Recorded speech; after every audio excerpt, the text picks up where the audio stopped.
Hello, everyone. Today is a significant day in Ukraine's history, particularly in Ukraine's history of tumultuous relationships with Russia. If you are on Facebook, pop over to Dr. Heather Cox Richardson's page today because she talks in detail about the events of 10 years ago and the events leading up to them. The important piece there is that what started the whole big conflict is Ukraine's attempt to expand its trade agreement with Europe. That was taking place in October of 2013. So, I've been mentioning this a lot to people who insist that Ukraine somehow provoked Russia into getting invaded. No. Ukraine wanted to expand its trade agreement with Europe. It was not applying for NATO membership. It was not asking to join EU. It just wanted to expand the trade. Russia insisted that they do not do that.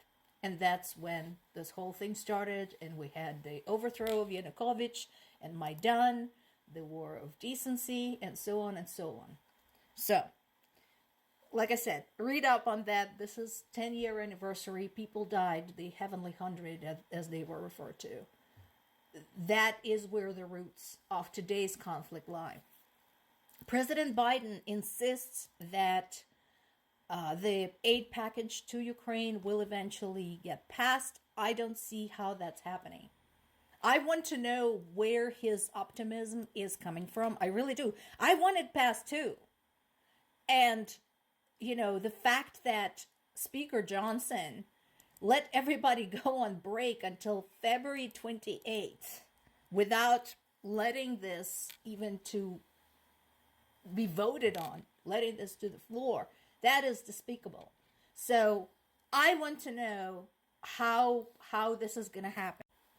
While U.S. Senate has approved the package, and the package contains also the aid for Israel, Taiwan, and Gaza, as well as border measures.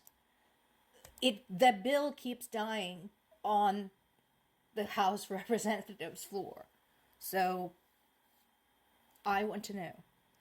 And when Biden said that the reason we've lost Avdiivka yesterday was because we ran out of ammunition, that's absolutely true. So remember several days ago, there was kind of a reshuffling of troops, and some elite troops were sent to aid in Avdiivka. Here's why they were sent. At the time, it was already becoming clear that we had nothing left to fight with. And so the elite troops were sent to cover the retreat of the troops that were fighting there already. That's what happened. And there's now a testimony of the commander from the elite troops who said what these people had to face, the troops that were holding Avdiivka for months, what they had to face was unimaginable. They were outnumbered by Russian soldiers 7-1. As far as ammunition and supplies were concerned, they were outgunned 10-1. And they still kept fighting. They were still hoping that help would come, and it didn't come. European leaders continued to appeal to the U.S. for greater support, and that statement right there,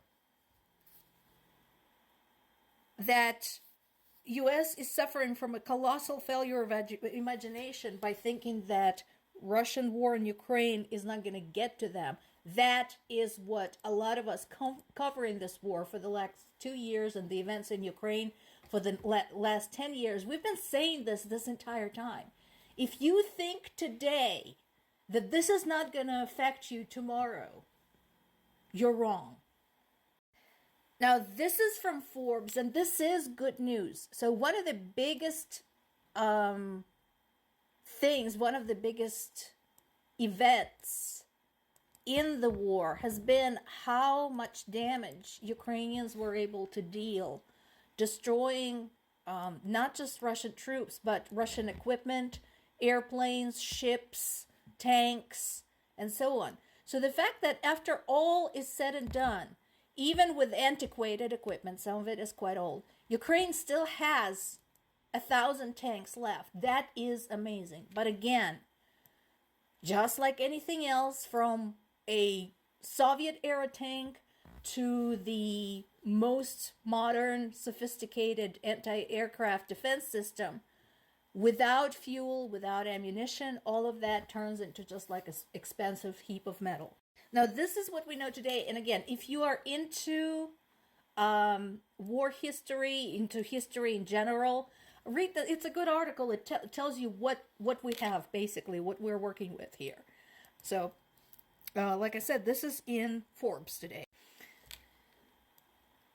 I actually confirmed this with my parents. I just spoke to them, and they're alive so far. But, yes, there has been an attempt to get farther into the Zaporizhia region. That is southern part of Ukraine. So, again, pull it up on a map. Right now, the front line is roughly 50 kilometers south from the regional center, okay, from the actual city of Zaporizhia.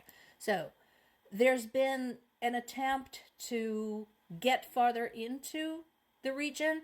Didn't work because the Russian troops were dissipated too thinly, and because of a lot of the troops have been pulled away toward Avdiivka. So Ukrainian forces defeated that particular attempt and had some fun at their expense too. Good on them. This particular piece is in Kyiv Independent. If you want Ukrainian news from an actual Ukrainian source, written by people who are on the ground in Ukraine, this is a good source. Another piece from Kyiv Independent, going back to our conversation about damage to Russian equipment, downed 3 more Russian warplanes. And, these are not just some little crop dusters. This is significant. So, again, good on you guys. And this is another example, and, I want to keep showing this, of your basic standard news summary from a Ukrainian news source. This particular one is Ukraine Censor, another good source. If you want a really quick kind of overview of how things are going, look at all of the mentions of various war-related events going on in different parts of Ukraine. And this is just a snapshot. This is just one screen, so to speak.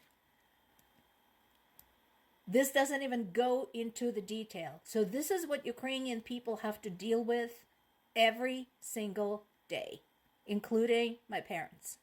I asked how they were doing. They did say that they were getting bombed regularly. So while things are not critical yet, they can become critical basically at any point. I asked them if, just in case they get the order to evacuate, if they are prepared. They said that they were. I believe my father, he's an old military man, so I think, he knows what to do. So hopefully it won't come to that. We'll just have to see how things go.